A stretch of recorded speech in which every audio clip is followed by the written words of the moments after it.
What's up, everybody? It's your girl, Michelle Renee from IamMichelleRenee.com, and I'm so excited to be with you all tonight.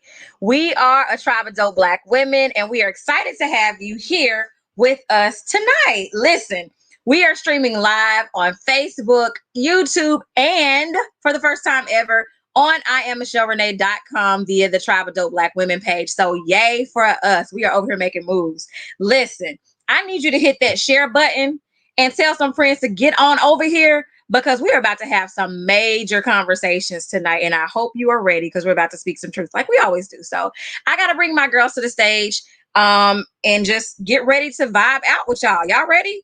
All right, let's go. First, I'm bringing up my girl, Dr. Shaquilla Harris, creator of the Mindfully Fashion app. How are you tonight, Quia? I'm well. How are you? I am wonderful. So glad to have you. So excited to be sharing this space with you and so ready to have this conversation about purpose partners. You hear me? You ready? Let's bring the other ladies in the room. Of course. Let's bring the other ladies in the room. What's up? We have our girl, Mckee Sykes from Wake, Pray, Create, Mississippi. We are so excited to have you, Mckee, with her professional organizational skills, but don't get it twisted. Mckee got all the vibes and all the juice and will get you right on together with what she in the most peaceful and pleasant way with a smile. And I love it. Hey, Mckee. Hey, how are you? So glad to have you, sis. Thank you for joining the tribe tonight. And last but certainly not least, we have attorney Tamika Bennett, who is already in the mood and with the vibe, y'all. What's up, Tamika? How are you tonight? Hey, y'all. I'm good. Good. We got Sarobi in the comments tonight. Hey, Sarobi. So excited to have you.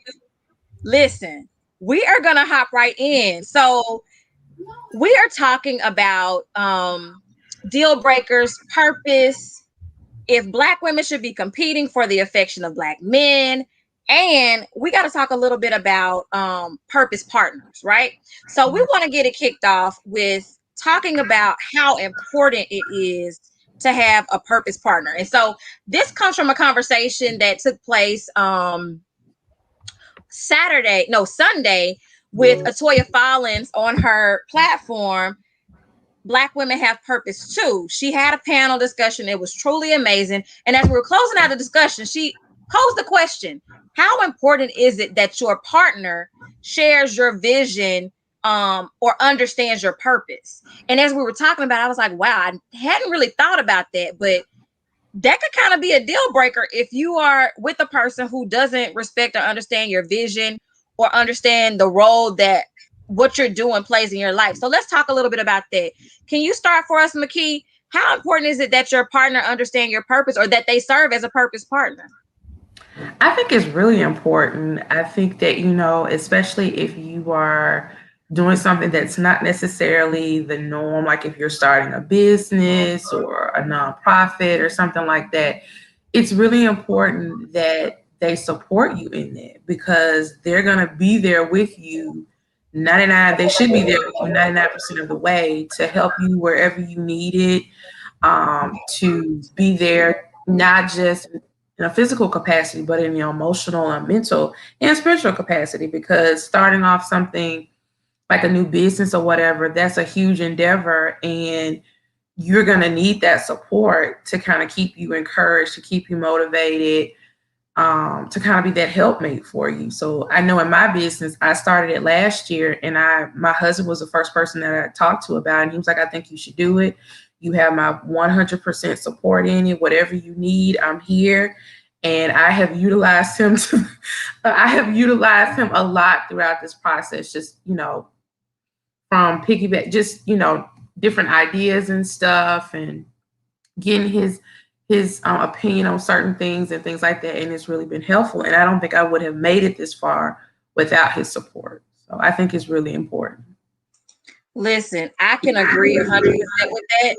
For me to be able to have like the support of my husband is really, really critical, but also his help, because for me, with me doing so many different things and us having a whole little tribe of children, if he didn't help me with the kids on the nights that I'm doing things, I wouldn't be able to do what I do. Like, I wouldn't be able to spend the time that I do with interviews or with doing the Tribe of Dope Black Women or even with doing the writing for the blog if I didn't have his support. And I appreciate that he values what I'm doing. So he is supported in that piece. Atoya says they have to help you carry the charge because what you do for yourself is essentially being done for your family too. Like, it's not this one-sided thing to where if I'm doing this major thing, only I benefit from it. We all benefit from it. And I think that's what's really critical is for people to understand that when you get a partner, a helpmate or something of that nature, they have to join in that purpose, because if they don't, it's like you're going on divergent paths. You have to have somebody that stands in the gap with you. I want to ask you, Quia, with you being kind of in this mental health space, with you being a professor, with you having a schedule that can at any time call on you to be in different places at different time or doing different things, how important it is as you're dating or as you're looking to date at some point for you to seek out a person that understands your purpose and kind of share some of that vision? So the last two people I've dated, they are also equally busy. So it's been great because it's not like, you should be doing this. Oh, why can't we both had stuff to do? And so we made it a decision to make time at specific times that fit both of our schedules. So it's been fine for me. I think that's big to have somebody that's equally busy too, because then they don't worry about what you're doing. And they're not like, oh, you never have time for me. You always doing this, this, or that. I'm gonna need you to get you some business, because if you got some business, you ain't gonna be upset with me doing mine. So that's important. Mika, like, you're an attorney. Of course, I know that you're busy and working on things all the time. How is it with the understanding from your perspective of how important it is to have somebody that understands your purpose? Well, I'm truthfully transparent. So my current purpose is I'm an attorney. That don't necessarily mean that's what I'm going to be forever. So True that. the main thing that I've learned is that it's hard to get your spouse to know your purpose if you yourself don't really know exactly what it is or where you want to go. So I will say this. Anything that I've brought to the table or wanted to do, my spouse has always been very supportive of those things. However, it would help if I was more sure about what my long-term purpose and long-term goals were for myself. I get that. That actually makes perfect sense, because it's like you can't have somebody to try to partner with you and want to be in this fight with you, and they like, you don't even know where you're going. Nobody knows where you're going. So I totally get that. But to know that you got somebody that's gonna ride, I don't say ride or die, because I'm not down to die for nobody. Ride with you. That's really that's right. That's what you say, Queer. Nobody but the Lord. It is Passion Week. Amen.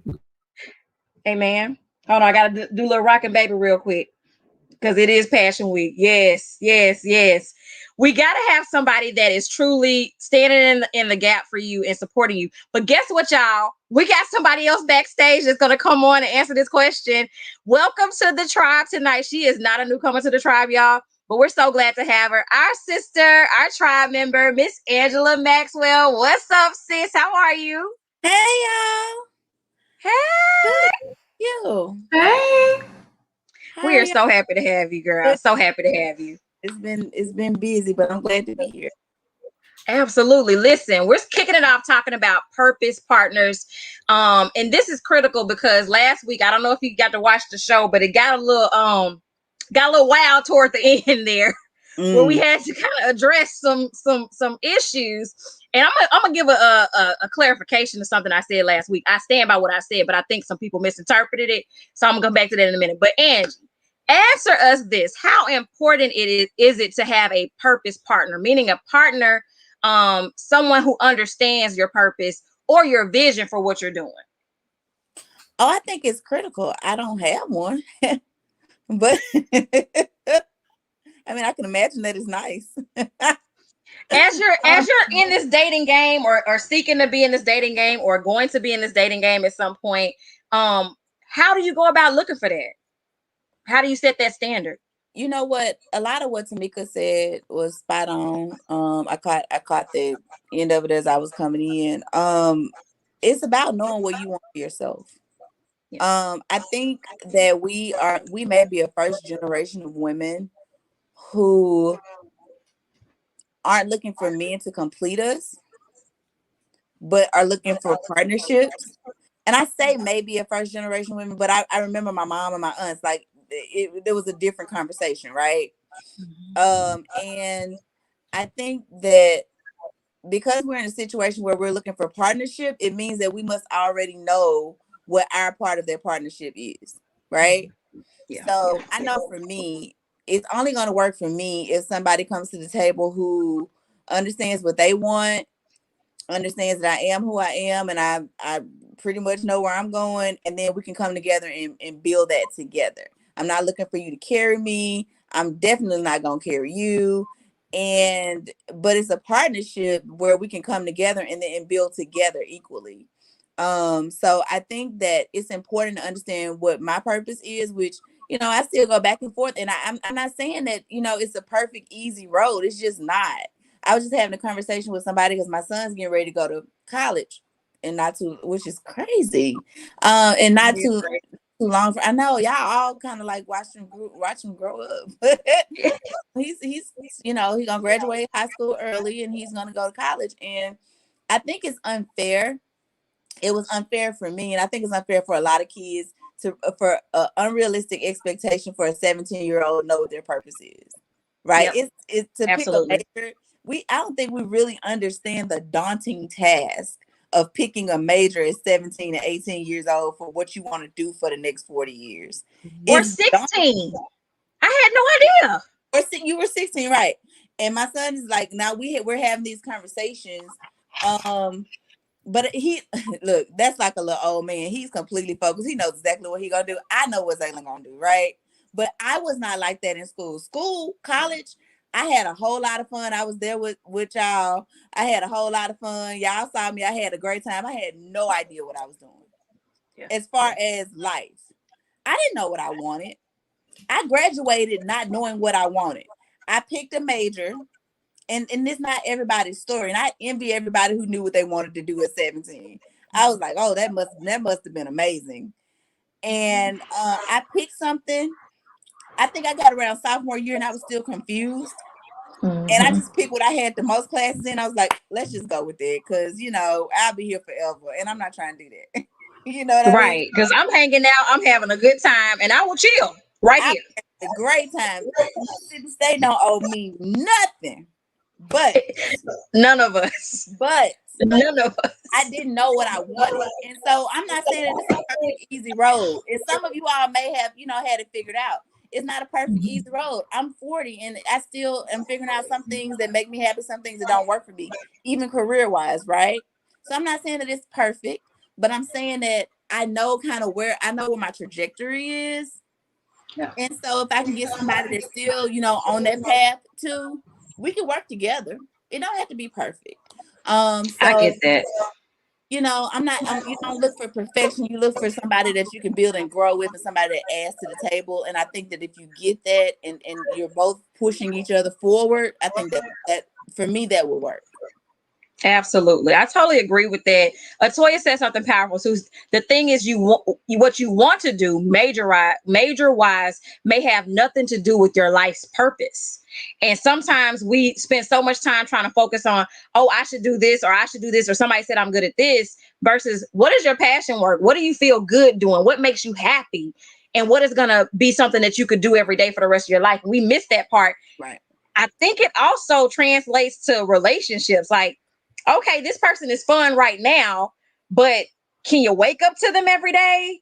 Can you be around them? I know, Angie, you don't like for people to chew and make a sound. What if they start making sounds when they start chewing? Like, what you gonna do? It's gonna be problematic.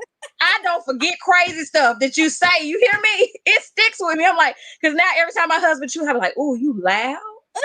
You loud with the chewing. Then I heard he was like, but you loud too. I think we're all loud. I don't know. Probably. Look, but I got a funny story about that. I remember I used to talk about Rico chewing. I was like, you chew loud. I can hear you chewing. Girl, this fool recorded me eating some chips. Petty. Ooh, the petty in that. And played the tape, and I was like, "That's not me." He was like, "It absolutely is you." Oh my God, that's hilarious. That's the equivalent of me saying my husband snores, and then he recorded me and was like, "You hear that, baby bear? That's you. That baby bear would be you." I'm like, "Wow, I don't snore. I thought I purred like a kitten." You do not, ma'am. You snore like a bear. There's a difference. Hal did that to me. He recorded me snore, and I was like, Jesus Christ, I don't know how you stay in the bed with me. I really need to go and do a sleep study. I'm bad. That's Wow. hilarious. And it brings it to a full circle. Like, can you be with somebody that's gonna do petty stuff? Yes. That's gonna have you looking crazy. That's gonna make you feel weird. That's gonna have you just in this space that you sometimes may not like, and have to figure out how to still want to be with them because you love them, even in the moments when you don't like them. And I think that's what we sometimes miss. And Angie, you really hit on something very powerful that we actually were talking about, Mika and Quia, before we went live, about the difference in the generations, and how I was talking about the interview that Nisha Nash did with Jada at the Red Table that aired today. And I said, if people could get past her being married to a woman and all that kind of stuff and just listen to what she said that for her whole life, she had been trained to think and feel that the only way she could be who she was as a woman is if she was married. And so it's this level of validation that comes from having a man by your side. And so she went through life. Her first marriage, she married a pastor, and it was because she needed somebody to help her survive and sustain, because she didn't know how to do that on her own. Then her second husband was because she was looking for partnership, because she needed someone to feel complete. And I'm like, you have to be with somebody who, even if they weren't there, you would be okay, but you don't want them to not be there because you genuinely enjoy them being there. I think that's the difference. Like, it can't be this, it's codependency that's bad, right, Quia? You can't be codependent, because I always say the wrong one. You can't be codependent to where you can't survive without each other. Like, that's a bad thing. And that's what we kind of leaning towards. So let me give y'all a real quick recap of last week. So last week we touched on Derek Jackson and his shenanigans, and why it was unfair for all of this pressure to be placed on his wife to look a certain way and do all these different things in an attempt to excuse his behavior, when her looks have nothing to do with his behavior. And then I said that whenever men say things about women should pull out their Uzis and take them down with some of their shortcomings too. I meant what I said. However, let me clarify what I was talking about. I wasn't saying that every time you see a man that you should take out your Uzi and shoot them down at their shortcomings. I was only saying that if a man attempts to do that to you, it is okay to reciprocate, or as Dr. Quia says, let them taste their own medicine. Because there are plenty of things that men do or experience, or characteristics that they display that we don't like, that we keep to ourselves and have kept to ourselves for generations. We've tolerated the small peen and been okay with it. We've tolerated not being satisfied and been okay with it. And we ain't go around killing those people just because they didn't satisfy us. We just be like, no, you know what? I'm a delightfully decline, and we're going to move on our separate ways. We didn't have to bury them as a bad person or as a shortcoming. And so I don't want women to think, or men to think, that I was just saying, pull out your guns and kill them every time. No, but if you need to, just know that you always got that clip ready if you got to spray. But don't go spraying just for no reason. It's imperative, and I have said this repeatedly, it is imperative that we start telling these men the truth. Yes. So they go around disappointing the whole community. It is imperative. I tell you the truth. And what you said is so spot on, that we put up with a lot in the name of love, but they don't, right? We put up with a whole lot, and we have been. And I think there's a subconscious training. I don't know if we're necessarily nurtured to do that, but somewhere along the line, if all of us are doing it, we picked that up from somewhere, right? How we grew up. We do put up with a lot of things, because we love a man. Baby, I can tell you stories, honey. I can tell you stories, and I could blast people. We all could, and nobody better at it than me. Ain't nobody better at it than me. However, God is working on me, and I don't say what needs to be said. Okay, but Yes. But you're spot on. Is we put up with a lot of things and we don't tell the truth, and then they go and they spread that little piece of disappointment around to the community because we boosted their head up because we love them. You understand what I'm saying? So You said little piece of disappointment. That disappointment. So I am spot on with you on that. We have to start telling the truth because every chance, I ain't gonna say every chance, but I do notice if y'all pay attention to your timelines on Facebook, you'll see a lot of men just really just going at women every chance they get, every second they get. I'm like, dude, who hurt you? Because this is and it's always negative. And it's always black women don't do this, and black women don't do that. And I always feel like I'm at war with black women. Queen, I need you to unmute and say that out loud. Who hurt them? Mama. They don't like their mama, and they taking it out on everybody else. Mama issues. Love it's that mama hurt. It's that lack of love in some way that wasn't expressed. And it's that mama saying, oh, you need to man up. Remember we talked about emotional intelligence among men and how if we don't raise them as little boys to be emotionally intelligent, they don't grow to be emotionally intelligent men.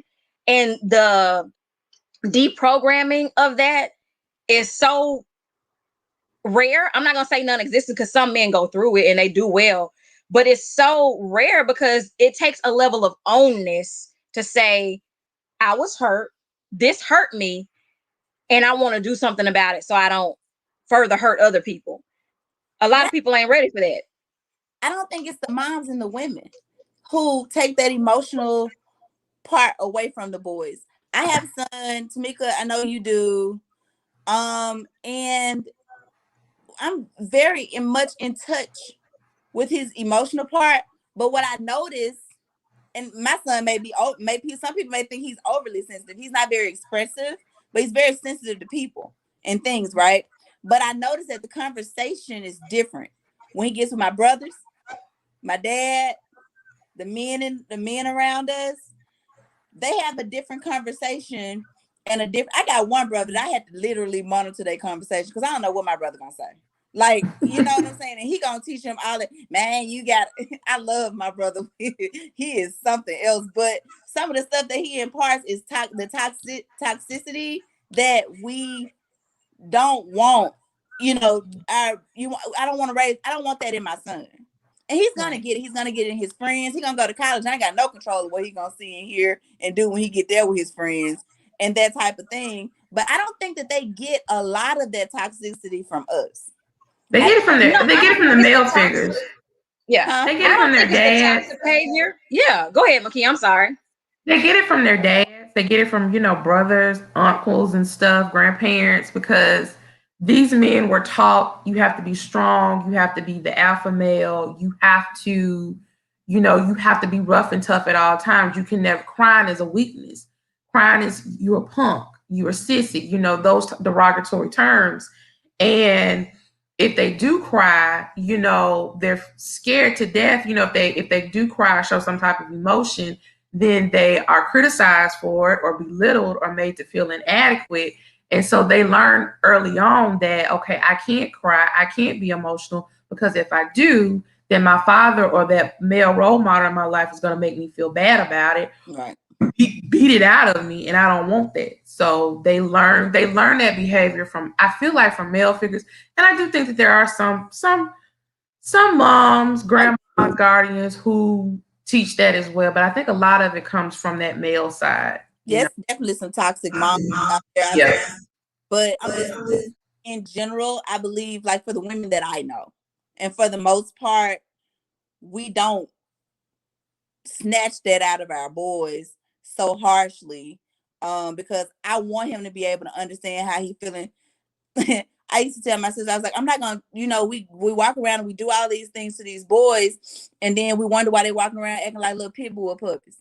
Because that's how we've been treating. That's how you treat them. But they're humans. And I think I said on this show before, Princess, I said I didn't even really understand men until I gave birth to my son. I think I said that here. I really didn't understand emotional creatures. I really didn't understand any of that stuff. And I don't know if that sounds crazy to y'all or not, until I raising my toddler and he hurts himself and he cried. And I'm like, oh, they have that.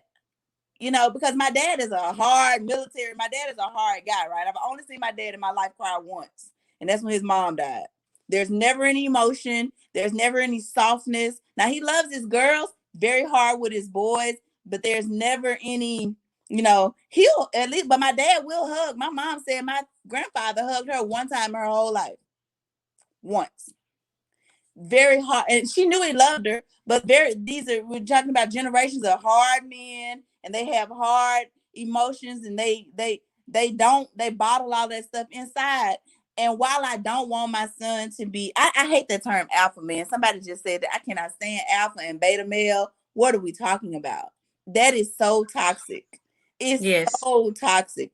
Alpha, beta. I don't know if they got gamma males. I don't know if it goes on, but it's awful. It's toxic. And while I don't want my son to be soft, I want you to be emotionally intelligent, like you said, right? I want you, when you do get a wife, to be able to express how you feel and not sit there and bottle everything up and then explode, right? I want you to be able to cry when it's necessary. That's okay. You're a human. You're a human being. You feel emotions. And I want you to be able to feel your full range of emotions, so you won't be sitting there trying to decipher why you should feel different from the way a woman is allowed to feel, because both of y'all are humans. You are exactly right. I think sometimes we watch our men navigate this world. Oh my gosh, Saroba just hit it on the head. She said, I think a lot of it comes from their first rejection. A lot of it is because boys are taught that if you do XYZ, that a girl will say yes. So when the first time they get rejected, it's like, I'm gonna hate women forever, because in the fourth grade, this girl didn't like me and I gave her flowers. And it's like, okay, I think they need to learn. Like, I was talking to my daughter the other day. I was like, you're not going to always be right. As a matter of fact, as you go through life, you're going to be wrong more times than you are right. Accepting failure and moving on from it is what makes you who you are. But if you only wallow in that, you will never be able to grow. Like, you grow from failure. You grow from rejection. You grow from being told no. If I was told yes at every single encounter, that's problematic. So the first time somebody tells me no, either I'm going to try to take what I wanted in spite of them saying no, or it creates this cycle of really not being able to accept what it is that you're being given as face value. And that's a problem. That's when we get into these things where they end up having to go see Tamika because somebody didn't tell them no enough, and now they don't accept no. Yeah. And the thing is that we're talking about emotional, IQ and your ability to deal with those things. But culturally, not only are the males taught to repress or to suppress feelings, we're also expected to do that in a lot of situations as Black women. Absolutely. And so you got a lot of people that have dealt with repressing their authentic feelings, and they don't know how to communicate them in a manner that's productive for both parties, because we've been socialized. I mean, it's just a part of our upbringing, and it's hard to undo a lot of the things that we've learned or the behaviors that we've become accustomed to. You are so right. Queer, you want to tackle that too? Which one? What part I'm tackling, girl? Like how the importance of that emotional intelligence for all of us, that it's not one-sided. In order for us to be able to find purpose partners, to be able to be in these relationships, we both have to have an understanding of our emotional intelligence and just not suppressing, because Tamika hit it on the head. We've generationally and culturally been trained, to suppress. Yeah, all of you guys actually did it all. Like, basically you summed it up. It has been something that's been passed down generationally. And I mean, we could even take that back to slavery. Well, African Americans had to be taught that they had to be tough because of whippings and things of that nature, and then being separated from families. And so not learning how from the person who really is their father, but then being with other people, or their mother being taken away. So it's kind of like traumatization has happened generationally and passed down, and that is what is being seen as true emotion when it is not. And so that's what it's looking like, and that's stuff that we have to unpack. And so it's great when y'all say how you are raising your sons and your daughters, because the next generation will then what you're continuously planting those seeds, and it's gonna be I hope that it will be those who are able to be in tune with their emotional intelligence and be able to communicate it to others and be able to seek counseling when needed. And I think us as millennials are actually doing a lot of that now. And so hopefully it will be totally different by the time they're our age. They'll probably be talking more about like how they didn't have to do what their parents had to do in order to be able to understand themselves better. And that, I mean, counseling probably be just like going to your regular MD. Right. As it should be. As it should be. Right. You were speaking on a panel yesterday on Mississippi Public Broadcast online yesterday, and one of the doctors opened up with saying that, at first I was like, okay, where's she finna go with this? Because I thought I was finna get sideways. Because she was like, I'm so sick of hearing people talk about mental health and mental health this and mental health that. She's like, your whole health matters, and we shouldn't have to pinpoint that mental health matters because it should be something that we do automatically. I was like, okay, because I didn't know where you was going with that, but it should be this thing that supports mental health. Absolutely. So it should be one of those things that the same way you schedule your doctor's appointment, you should be scheduling that appointment with your counselor and your therapist so that you can unpack the feelings that you can't unpack anywhere else. Your friends are not your therapist unless they are your therapist, but usually they're not your therapist. But then they're not gonna then they're not your gonna therapist you because it's not ethical, and then the relationship is totally different. So you wouldn't get the real exactly that you get from you need somebody that's going to help you unpack those feelings, right? And that's for everybody, young, older, man, woman, it doesn't matter. You need that tool to help you suffice. And people will confuse and say, well, you know what? I've got a relationship with God and God gonna get me through this. God gave people the skills to be able to help you unpack that. So you can have Jesus and therapy and be good. Right. Like you can do both. You can have both. You can have a nice car and a nice house. You don't have to choose one. Well, this okay. With that, you know, the thing with talking to a friend, you can talk to Jesus. He's the only one who's going to give you confidentiality and a professional.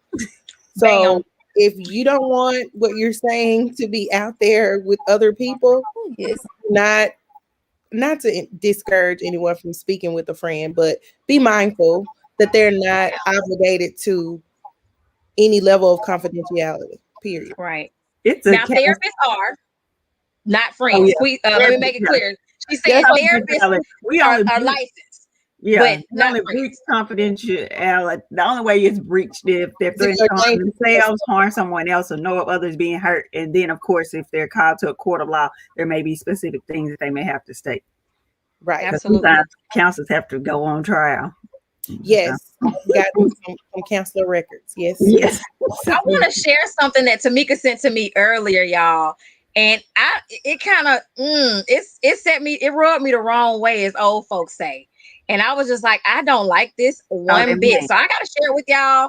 I want you to be able to see it because it was one of those things where I looked, let me make it bigger. It says, "Dear Black woman, other women are coming for the man you desire because you refuse to compete for him.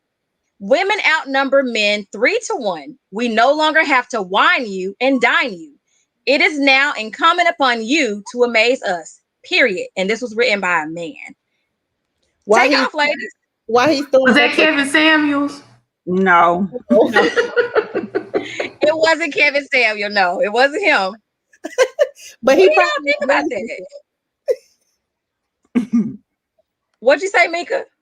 I said, no, it was not him, but he's probably an avid listener to his broadcast and subscribed to all of his nuggets of wisdom. She said nuggets of wisdom. What do you think about the idea that we have to compete for the man that we desire? That isn't for all these people who like, okay, we're in the Bible Belt and all these people who thumping Bibles, but isn't that contrary to what the Bible says? Is the woman doesn't pursue the man? Are you kidding me? She's the prize. That's what the words say. That's what the words say. But this Depends. is not the first time that we've heard this, because Tamika actually addressed this last week and said men don't really feel like, they feel like if they're paying the bills, if they're doing, cutting the grass and they there every day, then that's enough, right? But he takes it to another level and say, hey, y'all outnumber us, right? It's 3-1. So that means that for every time you say no, it's 2 other people that might say yes. And I'm going, but they don't want you, boo.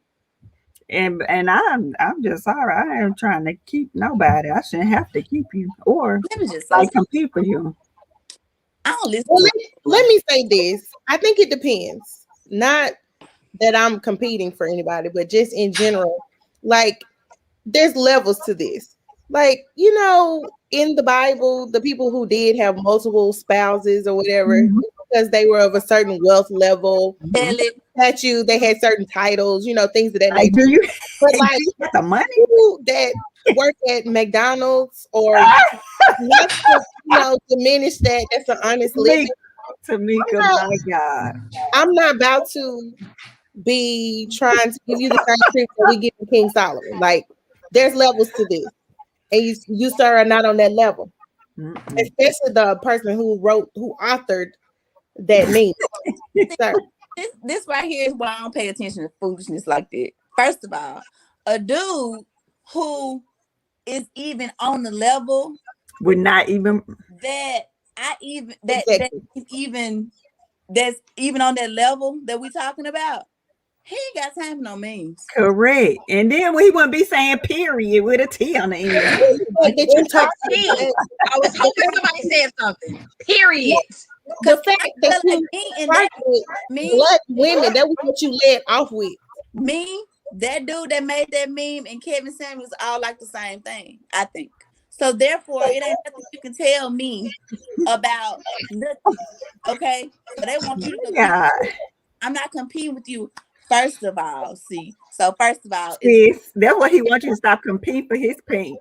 I don't have to compete. I don't feel like the men, because I'm not for everybody, right? So I'm not out here in this competition pool. I don't compete with nobody. This ain't March Madness. I am the spot. So okay, is where we are there. And then Mika said this ain't March Madness. It's not. I want a man that I would want to be with. I don't have to compete for him. Correct. So all of these dudes that you got to compete for, you just let me know who you are, so I know that ain't my dough. That's somebody else's dough. I'm not doing all that. So when I see stuff like that, I just be like it's like you're not talking to me. You know how they say hit dog holler? I just be like, yes.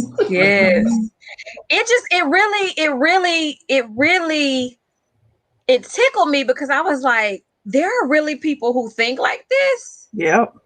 And they're not even that. You're not that. You're not that to be. This man was in the comments. You don't have a license to speak this way. This man was in the comments talking about, I guess he's going through a divorce. He was so upset that he got to pay 20% of his salary to his lazy black wife to take care of his children. I was just like, oh my goodness. This is the type of stuff I'm talking about. A man with means, he ain't worried about that. Okay.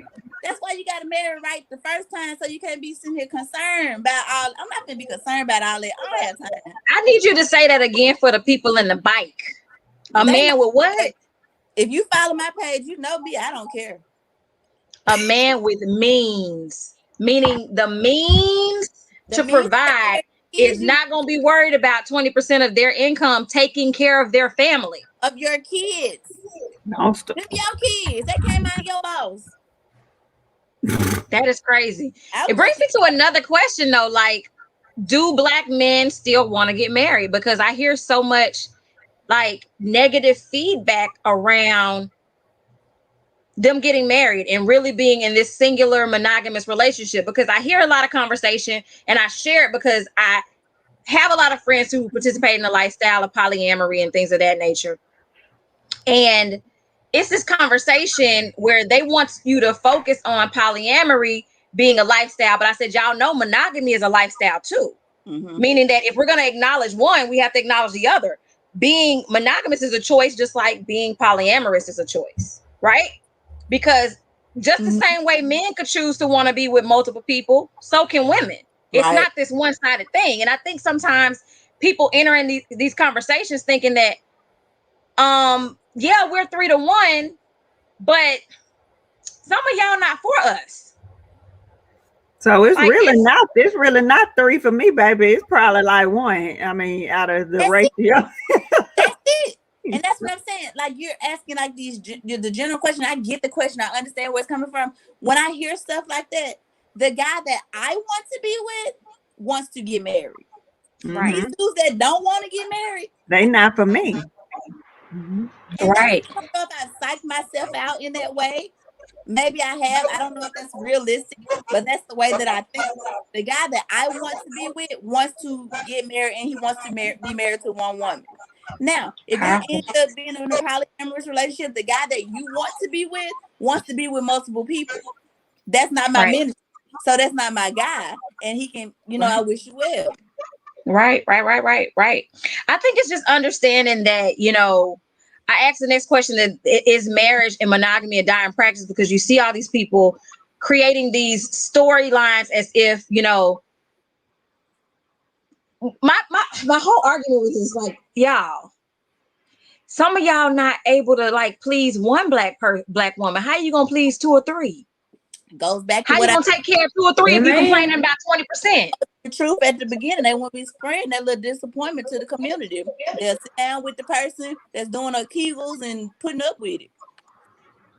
Have a real conversation from the jump so these things don't get to this place. I really think that like we often miss out on that. I love what you said, Angie, because a lot of times we get into these questions and we wonder, and then we're upset because you're trying to operate in a ministry that ain't yours. That's not your You're worried about being with people who ain't your people. Like they're just not your people. Relationship, and you ain't got no money. You can't afford to be in a polyamorous relationship. You can barely afford to stay here. You stay with me. That is what we call a homosexual.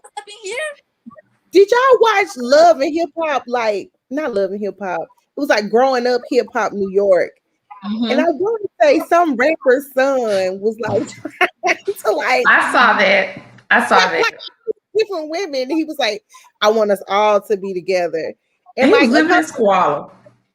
And a couple of people was like, yeah. And I was like, who child is this? I cannot remember. Like, this is, I be watching these little stupid TV shows. You gonna make me go on Google, Mika. He was some rapper's son. I'm about to go look. Listen, Sandy Brown says, yes, they do. She said, your soulmate is your soulmate. There's no competition. And she said, yes, they do. Men are being led astray by society. One family has enough responsibilities to last a lifetime, and multiple families only lead to chaos and discord. What y'all think about that? I agree. But some people are built for that, though. Some people need that shared space. They got some other kind of stuff going on. For me, I would like to be with one person just because I can't even focus on too many different people at one time. I'm not even really good at being I ain't gonna say that. I was pretty good at it. I was pretty good at being a player, but I was actually pretty good at it. I was good. I'm gonna be honest. I was good at it. I'm gonna give myself my flowers while I'm here. But listen, clap yourself up, sis. but in a marriage, I could imagine being married to. This is me, and I'm not knocking the lifestyle, because you said it is it is a lifestyle, right? But what's for you and what's for somebody else is for somebody else. And me, I don't think I could give a marriage to multiple people the focus that it needs to be, and then I don't even know what all we got going on here. And then I'm possessive. I'm territorial. Right. I don't think people have a realistic idea of what this polyamorous life is about. They just see what they see on TV and these little documentaries and stuff. They don't understand, like, you are living with 2 people, and they're with you, and all of the dynamics that come with that, the emotions, the neediness that comes with that, and you're trying to spread yourself between 2 people or multiple people. that stuff get old quick. Like, I don't think people have a real folks get on your idea of what it is. Yeah, people get on your nerves, in your space, you know, all that kind of stuff, finances and whatnot, children. We can say in your food. Snacks. You want 2 grown women in your house. That's yeah. High strong-willed women in your, Sir, in your house. That gets old real quick. Well, last night I watched the show Finding Sister Wives. It comes on TLC. Lord, they have a black couple on there. It's a man from Brandon on there. Oh, is that him with the dreadlock? No, I don't know what he looks like, but it's a white guy from Brandon. Oh, I ain't see them. Yeah. Oh, you finna make me pull this up. Yeah, but it's called what'd you say? The rapper son was old Dirty Bastard son, young Dirty Bastard. That's who it was. Boy, if you don't sit your ass down. Oh, sorry. Can you even say that on your stream? Like, I'm sorry. You can. This is a free space. I remember. Okay, I see it, Quill. And he done got a little spawn of Satan that's out here trying to have more than 2 or 3 women. Boy, do you even have the money or the resources to take care of a household with 2 or 3 women? No. They don't. They don't. They don't have the resources. They don't have, because they don't want to work. They want the women to go out and work, and they stay at home and play PlayStation all day. Their sister wives thing, their man is they have the men on there actually are doing all right. They have a nice house to do the last night. Huh? Yeah, the men on sister wives have money. Yeah, the last night the issue was one of them felt like she wasn't adding to because she wasn't working. She was doing more of the housework, and the other wife had a job. And the other wife said, "Well, you can work tomorrow.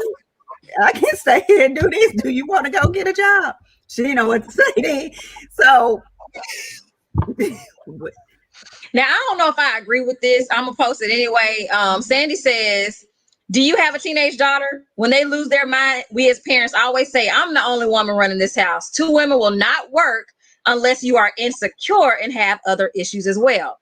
I'm going to respectfully disagree because I see it in other cultures where they have multiple wives and there's no insecurity there because there is security, meaning that, again, the men have the means to be able to support both women to where nobody feels like they're missing out. Now, what may be happening, I don't know what they're doing sexually or anything like that. I feel like the way they operate is a little different because it's literally separate households and this man is just providing for these different households. But it's a very interesting perspective. I'm gonna bring somebody on. I don't know when, but I'm gonna bring somebody on to have a discussion about this because I want to hear directly from that perspective. You know, I'm nosy. How do you go about operating in that fashion? Because what made you choose that? Because a lot of people will want to ask people like, okay, what made you choose this particular lifestyle, choose these different things or whatever? If you don't know, you don't know. And they may be able to enlighten us because I don't know. But I'm curious because I don't think it's a reflection of insecurity on the part of the women. Not always. It may be some insecurity on the part of the men. But I think it goes both ways, just to be honest. But that's an interesting perspective for sure.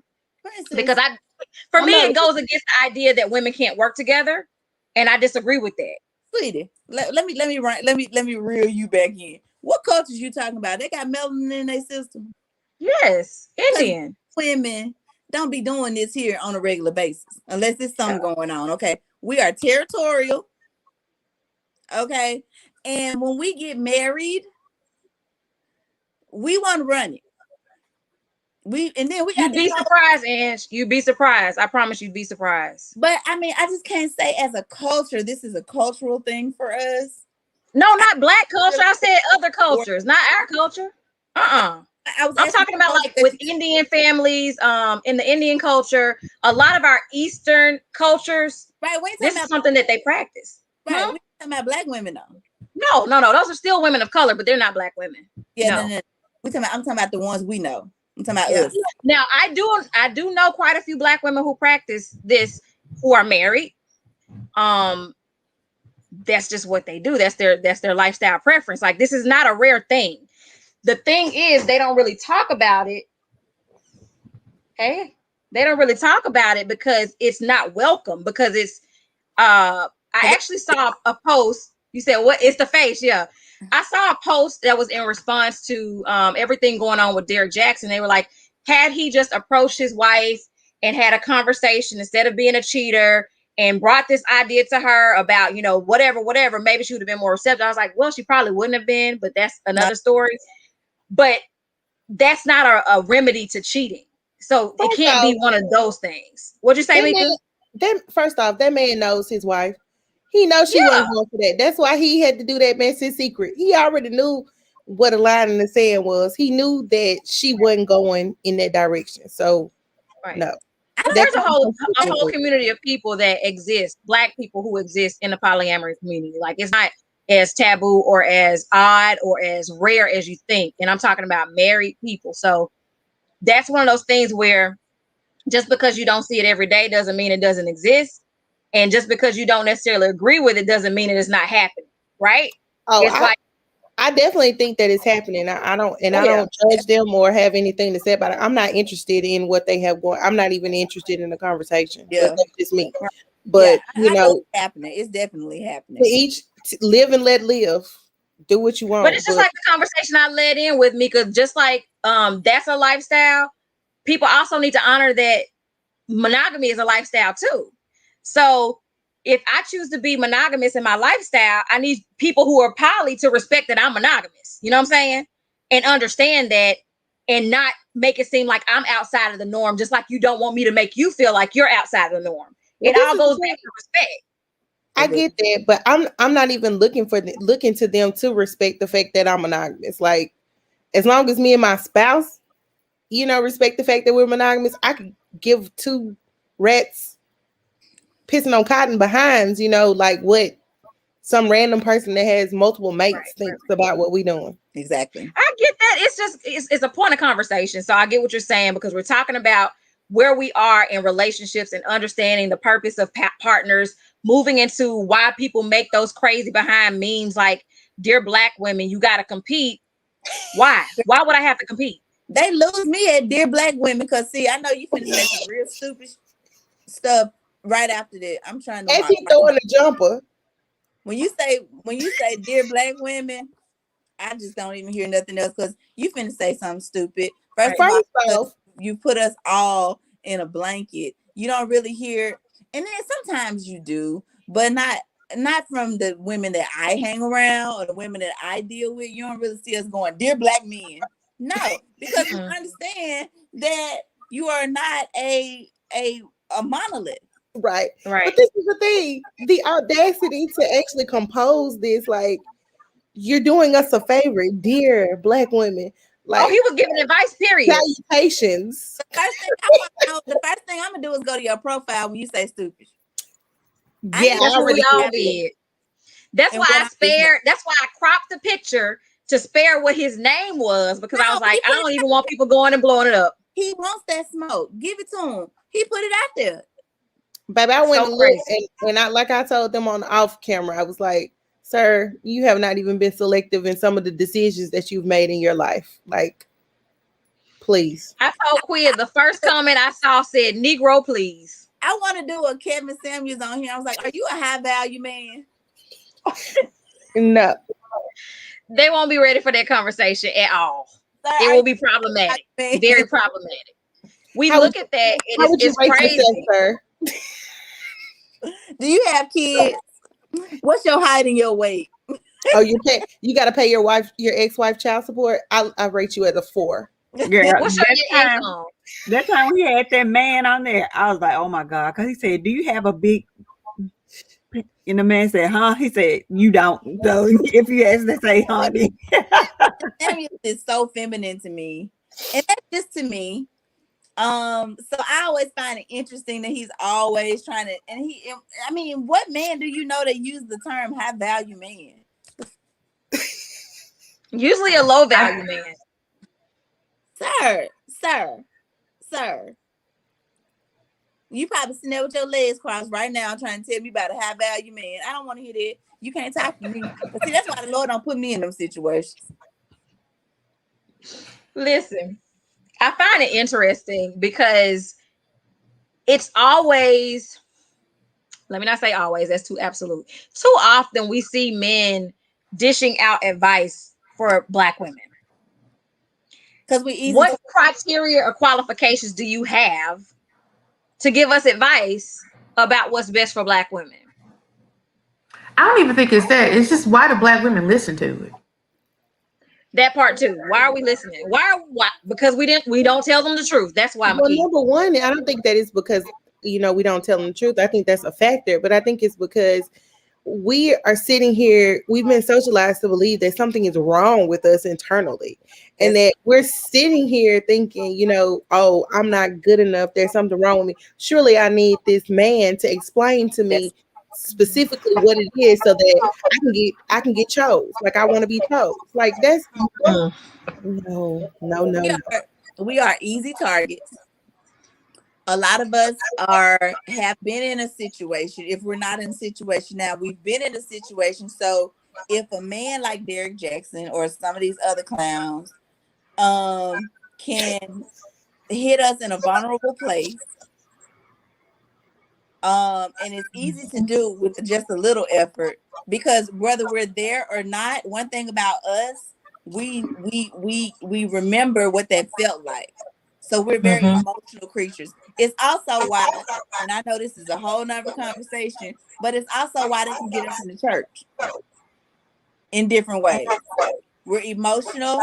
We're easy to manipulate, play off of emotions, and you don't even have to be in the same spot that he's talking about right now, but you relate to it because at some point in your life, you remember that, right? We're also the most educated, book smart, and so we may be one of the higher earning subgroups. So if they want to make money off of emotions, a Black woman is the easiest person to do that to. That's why you have the Umar Johnsons of the world, the Derek Jacksons of the world, and all of these people who play on our emotions. They like to tell us what they feel like we like to hear. We like to hear what we like to hear because nobody's catering to us. Think about that. In the workplace, nobody's catering to us, right? And sometimes we may feel underappreciated. We out here busting butt, and then you get on there, and Derek Jackson tell you know what? You ain't got to take that. You a queen, and you smart, and you beautiful, and you a queen. And yes, queen, rise, queen, all of that shit. Now send me 1995. Look at Kyle. Hey, Kyle. That's the game. Hey, how y'all doing? Good. Doing good.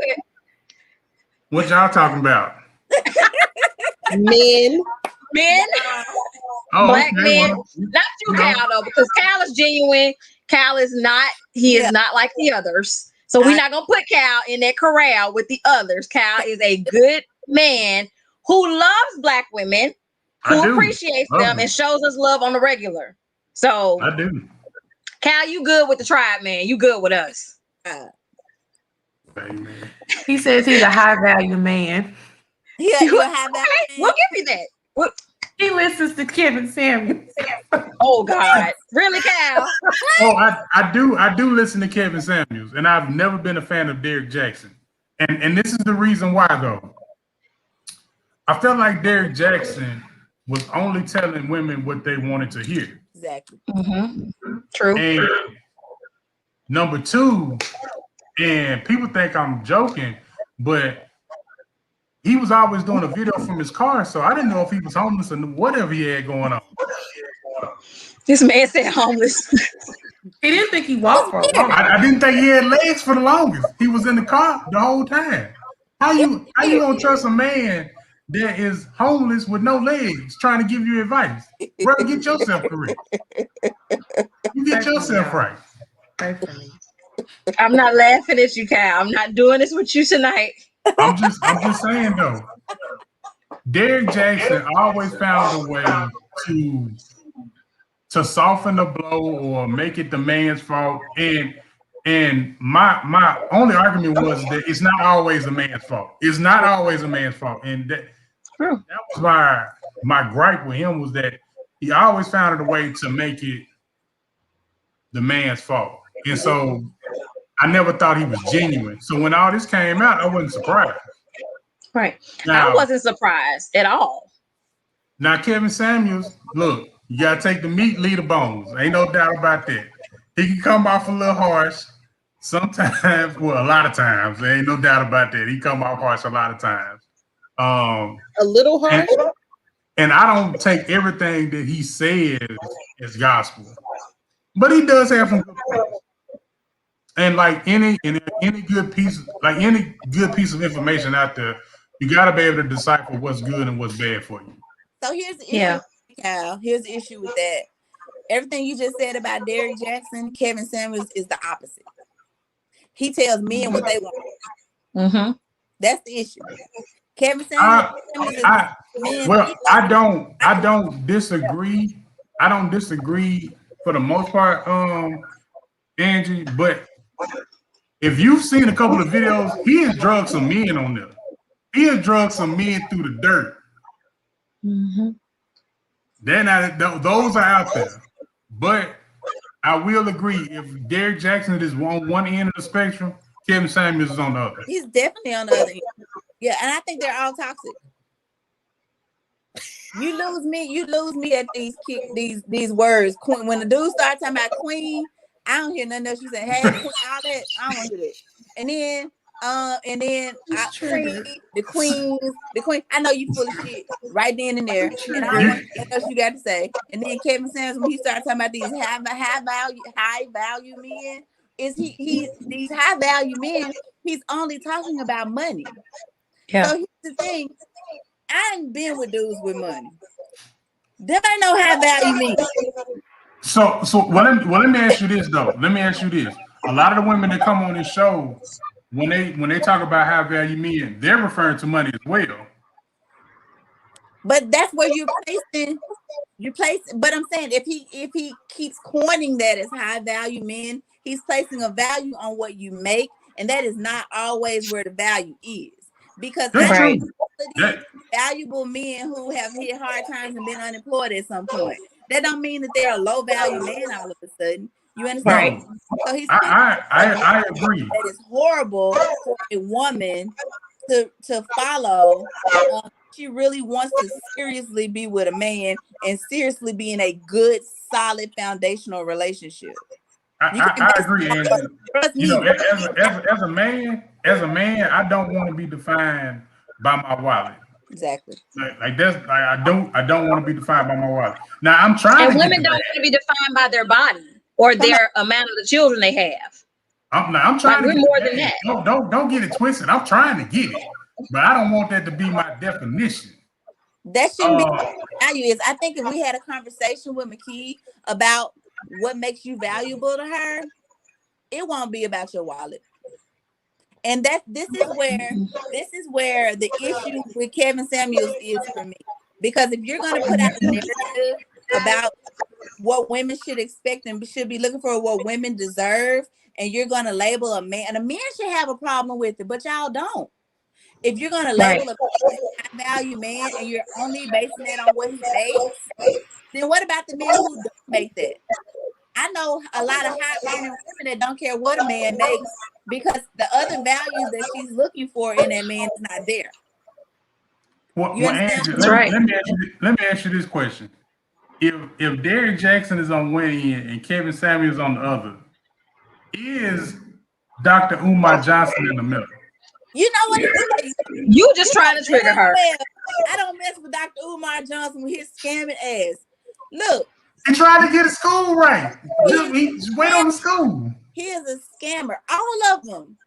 None of them are licensed to speak into our lives. And that's the point that we need to get to. That Ace Metaphor guy, he's a clown. I think he's homeless too and be doing all that. He don't even be having his haircut. And he be all in, he looks musty. And he be all in the skin. How you look musty? And you can look musty. You can look musty. Trust me. And then this other dude with the long beard, he be looking lost all the time, but he give you these little nuggets. Here's the thing. None of them are saying anything that we need that we don't already know. You got to yourself and say, and just really just get, like you said, like we talked about at the beginning of this call, get one with yourself and understand who you are, understand what your purpose is. These clowns can't say nothing to me. We don't even know what Derek Jackson's credentials are to be sitting in his car talking to me anyway. You was a football player at Tuskegee, and then they put your stats up and you wasn't doing that. Garbage. I can do that from the couch. He had no stats. So we still don't know what your qualifications are to even be speaking to me about anything. Like Maya Angelou said, you don't have a license to talk to me about nothing. He probably is. I think it's because he had muscles, but we couldn't see it from the car. I had that at first, and then I don't like them top heavy dudes. No way. He skipped leg day. He did skip leg day. Top heavy. No way. You are not focused. You're not balanced. So you cannot give me balanced information. She lying. She's not lying. That man's legs are skinny. I was surprised he had legs, but they really skinny. I know. The Lord did not put me in certain situations to talk to certain people for a reason. He is trying to get me right. Because I would line Jackson up and knock him down. I would line Kevin Samuels up and knock him down. And that's what they need. They need to be level, because the reason that they are the way they are is because nobody in your life to this point has told you what you need to be told. Yep. So Angela, who would be the ideal person that's out there right now giving advice? Obama. Michelle and Barack. No, guys, I want to listen to you. I'm hearing from, and I know that I don't know why guys have a problem. I know this is a whole nother show. I wouldn't mind hearing from Russell Wilson. I think that's a solid dude. Yeah. I really do. I think he's solid in his beliefs. I think he's very solid about his family. I wouldn't mind hearing from him, but he understands that's not his spiritual gift. See, that's the thing. People who are actually doing are not talking. You understand what I'm saying? These people that's out here talking ain't doing shit. Like they say in the church, ha. They ain't doing shit. So that's what I'm saying. You see my Umar Johnson baby babies. He been collecting money to build a school for 12 years. He ain't been but Angie, hold on now. He got a second stream of income. His OnlyFans. It's coming. That man and who subscribes to this? That man lived with his mom in a 1-bedroom apartment in the projects in Philadelphia. There's nothing he can say to me. He doesn't even have a car. Couture said Denzel would be a good person to have a conversation, but Denzel's not going to have a conversation about this because he rather live the work. Andre Whitfield would be a good person. Oh yeah. Andre Whitfield does actually have books and stuff where he does talk, but he's not in the main. You know what I'm saying? Like he ain't in the mainstream because he probably saying stuff that we don't really necessarily want to hear. We probably the people that tell us what we want to hear. He's having conversations with black men. I know he does that IG conversation with black men on a regular. Here, and if Cal is honest, black men don't like to hear what they need to hear, because if they did, they wouldn't have shouted on Bill Cosby when he told him what he told him, and when Obama was trying to have a conversation with black men, they attacked him. Yep. And he thought he was better than black men. Yeah. I don't think that's accurate. That's exactly what happened. All you got to do is Google that. There was backlash for both of those men. We listening, Cal. Look at me. I will say, I'm not a man, but I will say that in general, culturally, we have a hard time accepting anyone speaking to us in a manner that diminishes who we are. Not to say that that's what went on, but we don't like to be told anything. I mean, I know it's raising kids. Like sometimes when you like, hey, we have this air about ourselves. It's like, well, I know better. And so when somebody calls you to the carpet, some people will listen. It's tough to hear. But some people immediately become turned off and say, oh, he or she thinks they're better than me. They're talking down to me. You ain't gonna talk down to me.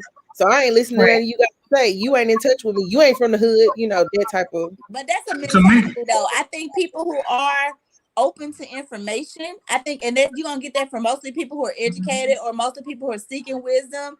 the thing about us though, these people that the people that we talking to right now in this StreamYard, right? I think all of us educated, all of us seek wisdom, all of us try to better ourselves and do better. We're open to information. However, the person that it comes from has to be validated.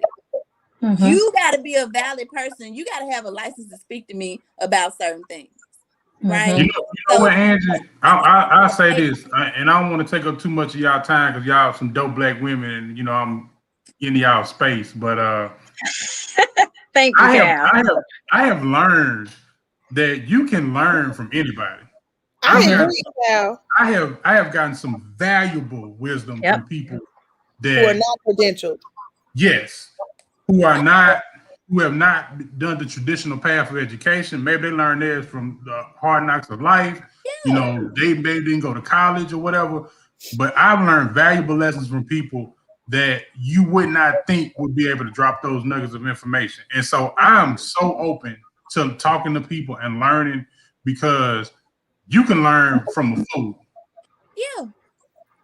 Well, there was this commercial that used to say you can learn a lot from a dummy. That's it. Let me clean that up. What I mean is that you don't have to have a college degree to speak to me about certain things. But the things that you're talking about, I need to know that you have some type of experience with it and you ain't just coming out the side of your face. I agree. I think that's just a part of your spirit of discernment. You have to have an air about yourself where you can determine whether or not somebody is coming at you for something that means you well or means you bad. And and be able to say, you know, okay, you get away from me because guilty. You're not adding to me, you're taking away. Unpopular opinion. I feel that had Derrick Jackson been an honest person and talked about his struggles with infidelity from the jump and then proceeded to tell men why they shouldn't do things that he had done, he would have been better received and people have been like, you know what? He's speaking from truth. Yes, because but the problem is he was still doing it. Yeah. Like if he had done it in the past and then said, I used to do this, but y'all should listen in the to me. past. I don't mean currently doing it, still violating, not telling you not to cheat, but you cheating. No, I mean like literally, this is where I come from. I'm shooting the video in front of my mistress' house because he did do that. Yeah. And then telling me what I'm supposed to be doing. Yeah, that's not gonna work. And he just was with the girl last week. She said in the video, if you look and see them white columns outside his car, that's my house. He getting more than I am, and I'm single. I ain't been with nobody since the 18th of March. He was just with the other girl on the 18th of March. So he can't because he can't. No, I was just giving an example. We were talking about being able to receive that information, and you could have, oh, that's so precious. How cute. I love it. But if you have a person who tells the truth, for me, I want to hear from people who have lived experiences. I don't want to hear from perfect people. You can't help me. I'm not perfect. So I don't want to hear about your perfect life and how you've never done anything. And you've been perfect this whole time. You can't help me in the struggles that I experience or what I've gone through. I want to hear from people who have been ratchet for a moment, who have gone through some shit, who have had a hard time, who've overcome. I want to hear from people who have suppressed emotion but are now walking in their truth, because that's what I'm trying to do right now.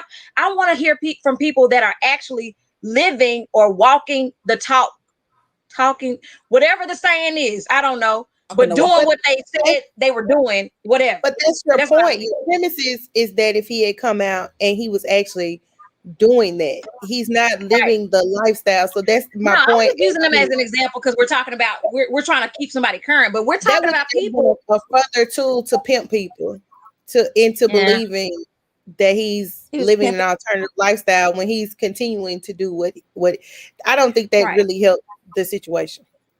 No, I was only speaking from a perspective of if he were doing right by his wife, like doing the right thing, but he had come from a place of not doing the right thing. He'd made a shift. That's what I was talking about, because it shows that people can change and people want to know that, you know what, I made poor choices. I can still be in a good relationship. I can still do this. He's not in that space, but I'm saying if that were a situation, we should be able to receive. That's what he tried to do with that video when he was talking about himself in the third person. Oh, he's a mess. That was a whole shit show, and there was no other words to describe it. Like awful. Honestly, in response to what you're saying, I honestly think that's why I kind of get the response I get when I do platforms, because I don't mind exposing myself. But I'm gonna tell you, it takes a level of comfort with yourself to be able to self-expose, right? Like there's nothing that anybody can use against me on me, and that's why I don't mind. Like I can tell you the really good stuff, and it's been really, really great stuff that's happened in my life, and I can tell you about the really, really bad stuff. I can tell you about the mistakes that I made. I don't have a problem with that because I'm comfortable with myself and I'm comfortable in my skin, right? There's some stuff that makes me cringe. Do not get me wrong. However, I think why do I hear a toddler? Real I'm gonna cuss. Hold on. Who are being honest about life, because nobody is perfect. Nobody wants to see people that's just rainbows all the time talking to them about their lives, because that's not real life. There's nothing you can tell me if you've never struggled with anything. You've never made mistakes, right? So that's why when I see these clowns trying to do all this perfect stuff, I just they don't speak to me. And then maybe they have an audience, but you don't speak to me. I like realistic people. That's me, Angie. And we were having this conversation last week when it kind of got, when it went left a little bit, because my husband was in the comments and I had a conversation, and I had a conversation. I was like, I can speak my truth because I've lived the truth. I've lived that of a person who's been a victim of infidelity and chose to forgave and stayed, right? So if I'm making that choice, then I can talk about it because it's my choice. Exactly. Right? And when people don't understand that when you operate in a certain level of truth and comfort, there's nothing that somebody else can say about me or say about what I got going on that's going to bother me because I'm living in my truth. You know what I'm saying? But what we miss a lot of times is that there's an opportunity there for people to just be open and transparent, because you could draw more people in with the honey that you got by being truthful than pretending like nothing ever goes wrong. That's not cool. So for me, I am seeking to, I don't need any of that from any of those people. I don't need any of their validation. I don't need them giving me relationship advice, because the best advice you can have in a relationship is to be in your own relationship. That's the best advice you can have, because everybody's relationship is different. You set your own rules. You cannot model what you have going on by what your parents did, what your aunts and uncles did, what your grandparents did, because what you have with the person you're going to be with is going to be nothing like that, because you're not them. And so that's the best advice that I ever learned, was like, you know what? Us trying to be like my auntie or like my mom and dad or like your mom and dad, that's actually hurting us really bad. That ain't the relationship we want. So let's stop, recalibrate. Let's be who we are in our marriage, and we're going to be okay, because this other stuff ain't working.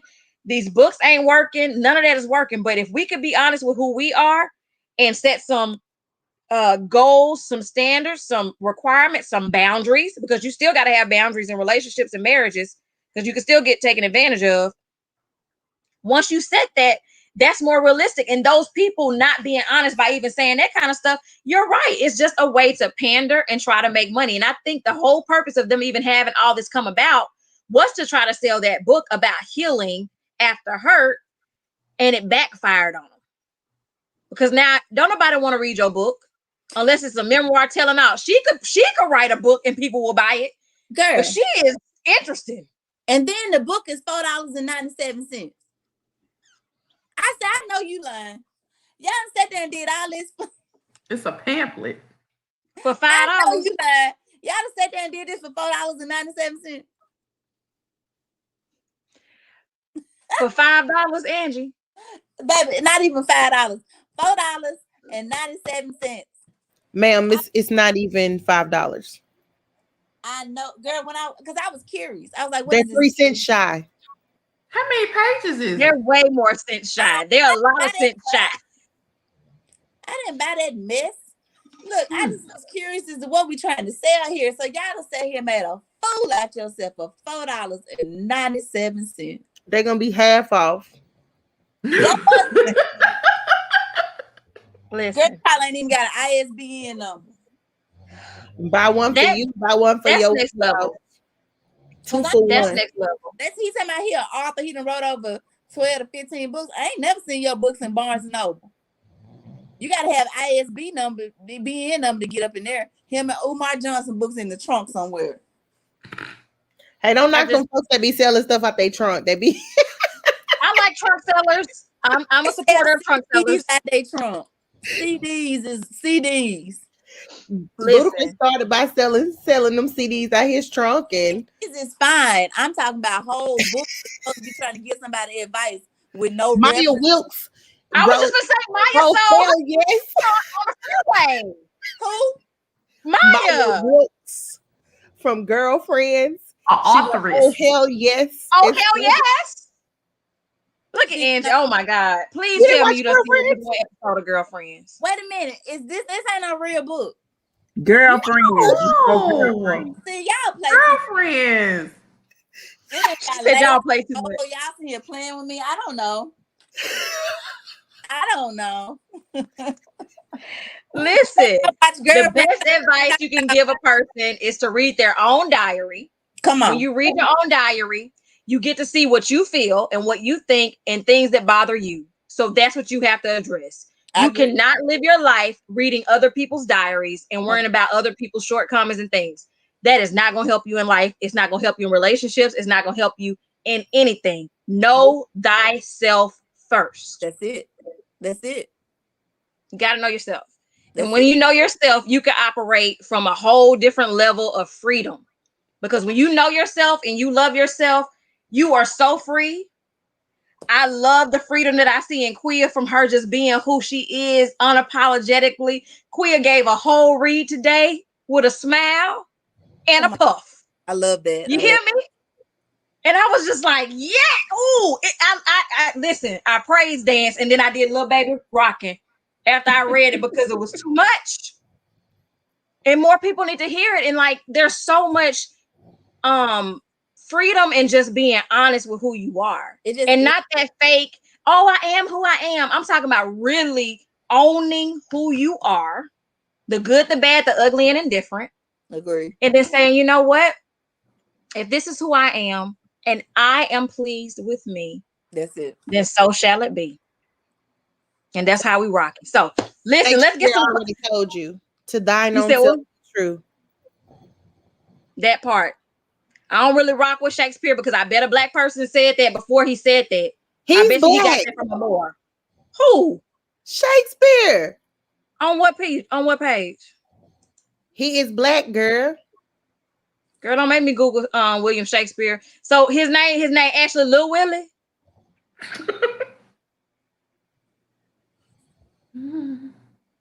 Is his name Lil Willie, Mika, or not?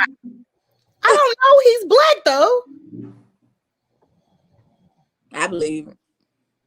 He might be black because if this, I'm gonna show y'all the picture they pulled up. Y'all finna laugh, but don't laugh because it ain't funny. But I'm finna share this picture right fast. Hold your mute because we coming. I'm holding my mouth because I'm not. Y'all see him? That's Willie. Don't look at these pictures. That's Willis. He was fine. I told you. There you go. Y'all they see said him? Beethoven was black too. I believe you know what? He had some dope beats, so I could believe that. He the originator of the beats. Yeah. I believe it. Right. He the original. But we're gonna have some closing thoughts. I want to hear from y'all. We covered a lot tonight. From starting with purpose, touching polyamory and lifestyles, to then finalizing to thy own self be true, and the discovery that William Shakespeare is black. That's different. That's some stuff I didn't even much know, Mika. Thank you for educating me tonight. We be learning. You gonna learn up in here. Angie, what you want to say to close this out? Thank you for joining us tonight because I know your schedule is crazy, so we appreciate you coming in. I love being here whenever I can get here. I love talking to you ladies. It's a good outlet. Basically, if the door don't open, it ain't your door. That was a shine on our moment. Tell people how they can find you. We got to stop trying to kick doors in. It's not our doors because we put a lot of stress and all of this stuff on ourselves, and it's not that hard. It's not that hard. Absolutely. We say we the daughters of God, and we all got kids, and we don't want our kids to struggle. So why would God want that for us? If that door don't open easily for you, that ain't your door.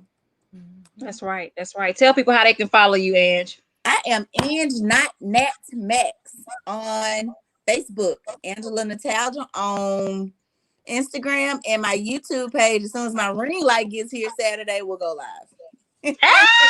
I'm so excited. I can't wait to share it. So y'all be on the lookout because you know as soon as she posts a video, I'm sharing it. So y'all can get on there and subscribe. Because I already know it's about to be a whole show. So I'm excited. Got my setup. I'm ready to go. Excited. Yes, I love to hear it. I love to see it. That's what's up. Mika, what you got to close? Oh, hold on. Before I get to you, Mika, you also touched on something critical, Ange. People got to be balanced. So when you're working on your top, you got to work on your bottom too. Don't be top heavy. Don't be top heavy. You got to be balanced. Go ahead, Mika. Y'all know I suck at these closing thoughts things. Good night, everybody. Give us a closing statement like in the courthouse. Yes, give us a closing statement, Mika. Y'all are crazy. We love it. Like for real crazy. We love it. We love it. We love it. Well, something that you spoke on, besides educating us that William Shakespeare is Black and so is Beethoven, we also know that it's important that you just got to be true to yourself, right? And that's a critical piece that a lot of us aren't ready to own. I can say as long as I've known you, Mika, you've been true to who you are, and that's a blessing. So to be able to be a person that has always operated from that level is amazing. So I appreciate being able to grow with you and then get to the place where I can operate in my best self and authenticity too. So thank you. All right, Mckee, hit us with this closing thought.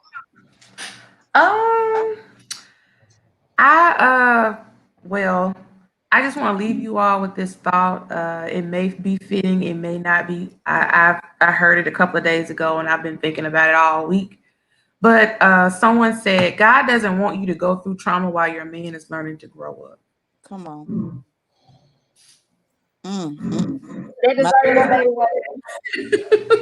Thank you, God. Mrs. Kevin says, thank you, God. Listen. Not only did Mckee get us together with that quote, she can get you together in your house if you're not together. If your house is not organized, she don't want you to live through the trauma of disclutter and disorganization. My God. Woo! I feel it in my spirit that you need to go and follow her on Wake, Pray, Create MS. And you need to visit her online at Wake, Pray, Won't you come? Won't you come? Will there be one? Will there be one? Won't you come? We only need one. We only need one. With the home organization. My God. Baby, she said that. Listen, Quia, bring it on home. Close us out with the benediction. Oh my. I've been given a hard task here. I would say that look at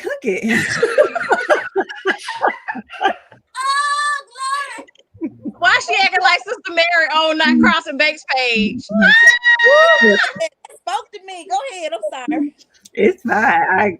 I would say once you know, since I'm bringing the mental health and the faith all together. Once you know whose you are, you don't have to go asking other people who can make you. Like you already made. You're fearfully and wonderfully made. So may you walk in that and leave getting validation from others when you've already been valid when he was on the cross. So maybe have a great night. Amen. Listen, if you want some more of that juice, you better go file a counseling corner with Quia. Listen, download the Mindfully Fashion app if you haven't already. I don't know what y'all waiting for. You need this juice. You need this word. She's dropping. She preached a whole sermon today, y'all, and you probably missed it because you don't have the Mindfully Fashion app. You need to get that. You need to get that so you don't miss. Listen, I love you. I appreciate you. I have had the best time tonight with y'all. Wait to see y'all next week. I hope you have an amazing rest of your Passion Week. And if you don't do anything else, by all means, protect your energy. I love y'all. Ladies, hang back for 1 second.